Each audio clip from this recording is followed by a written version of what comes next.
शुभ बुधवार. बुधवार म्हणजे आमच्या गावचा बाजार आणि बाजार म्हटला की आईले आमच्या सकाळीच लागले कामधंदे.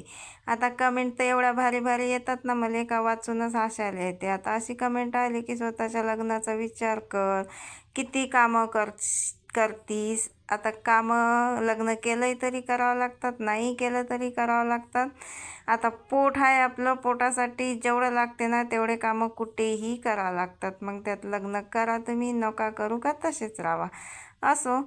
तर हिरव्या मिरचीचा ठेच्यासाठी मिरच्या भाजल्या होत्या. मी बेसन गरम करून घेतलं, मस्त असा ठेचा करून घेतला आणि बेसनातही ठेचा टाकला. सगळा पसारा आवरून घेतला आणि दोघी मालिकीसाठी चहा ठेवला आणि दोघी मालिकीनं चहा पिऊन घेतला मस्तपैकी. आणि आत्ता का मला बनवायची होती मेथीची भाजी, मेथीची नाही सॉरी, शेपूची भाजी आणि मुगाची डाळ. तर मग मस्त असा मसाला बनवला, त्या शेपूची भाजी टाकली आणि डाळ धुवून घेतली आणि ते बी टाकून दिली त्यात. मस्त अशी मुगाची डाळ बनवली. चला तर मग भेटूया पुढच्या ब्लॉगमध्ये. बाय.